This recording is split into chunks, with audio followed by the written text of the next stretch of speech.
Hi, welcome to మహామ్యాక్స్. నేను మీ NSR. ఈరోజు మన ముందు ఒక అద్భుతమైన వ్యక్తి ఉన్నారు. తెలుగు చలనచిత్ర పరిశ్రమలో అజాత శత్రువు అన్న పేరు వినగానే ఆయన పేరు అందరికీ గుర్తుకొస్తుంది. సో ఆయన ఎవరో కాదు, మురళీమోహన్ గారు. 83 సంవత్సరాల వయసులో కూడా ఆయన ఇప్పటికీ అందరికీ స్ఫూర్తిగా ముందుకు సాగుతున్నారు. అయితే ఆయన తెలుగు సినిమా పరిశ్రమకు వచ్చి 50 ఇయర్స్ కంప్లీట్ అయింది. అలాగే రీసెంట్గా డాక్టరేట్ కూడా వచ్చింది ఆయనకి. సో ఈ 50 ఇయర్స్ కెరియర్ గురించి, తన వ్యక్తిగత జీవితం గురించి మురళీమోహన్ గారు ఏం చెప్తారనేది ఆయన మాటలను విందాం. నమస్తే మురళీమోహన్ గారు. నమస్కారం. ఎలా ఉన్నారు sir? First of all congrats sir. 50 years industry, it's not a joke. Thanks అండి.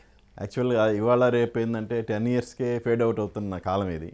50 years still you're going very strong.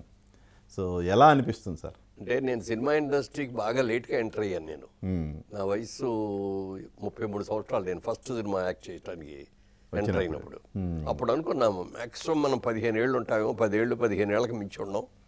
అందుకని ఈ 15 ఏళ్లలో ఎన్ని సినిమాలు చేస్తే అన్ని సినిమాలు చేసేయాలని ఎక్కువ నెంబర్ ఆఫ్ ఫిల్మ్స్ యాక్ట్ చేయడం, ఆ డిమాండ్ తట్టుకోవడం కోసం రోజు 2 షిఫ్ట్లు చేయడం, ఇవన్నీ కూడా చేసేవాడిని.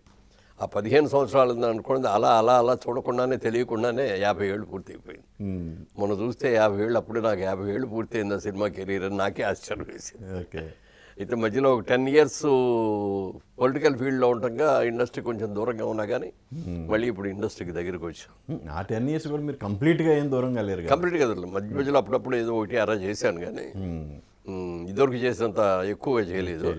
ఇప్పుడు మళ్ళీ ఇక ఇది తప్ప ఇంకా వేరే పని లేదు. బిజినెస్ అంతా కూడా మా బాబును మా బ్రదర్ కిషోర్ గారు ఇద్దరు వాళ్ళు చూసుకుంటున్నారు.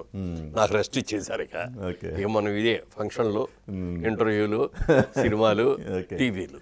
సరే, ఒక్కసారి వెనక్కి తిరిగి చూసుకుంటే 50 ఇయర్స్ జర్నీ చేశారు కదా. ఈ జర్నీ మొత్తంలో ఎన్నో, జనరల్గా ఏ వ్యక్తికైనా అప్ అండ్ డౌన్స్ అనేది సర్వసాధారణం. సో మీకు అలాంటి అప్ అండ్ డౌన్స్ ఉన్నాయి. బట్ ఈవెన్ దో డౌన్స్ కంటే కూడా మీ కెరీర్ మొత్తం చూస్తే అప్ అనేదే ఎక్కువగా ఉంది. సో ఏంటి సార్ అది? అదృష్టం అనాలా, కృషి అనాలా, పట్టుదల అనాలా, అదృష్టం అనాలా? ఎలా? ఏ ఒక్కటి ఒక అదృష్టంతో అవదో, కృషి ఉండాలి ముందు. తర్వాత కమిట్మెంట్ ఉండాలి. కమిట్మెంటు, కృషి, టైమింగ్. టైం కూడా 9 o'clock కాల్ షీట్ అంటే 5 to 9కి అక్కడ ఉండేటట్టు ఉండాలి. అలా కాకుండా 9 గంటల కాల్ షీట్ అంటే 11 గంటలకు వెళ్ళి ఇట్లా ఉండేవాళ్ళకి ఉంటే ఉండదు. అందుకని ఎప్పుడు మన మూలంగా షూటింగ్ ఒక్క రోజు కూడా డిలే కూడదు. అది నేను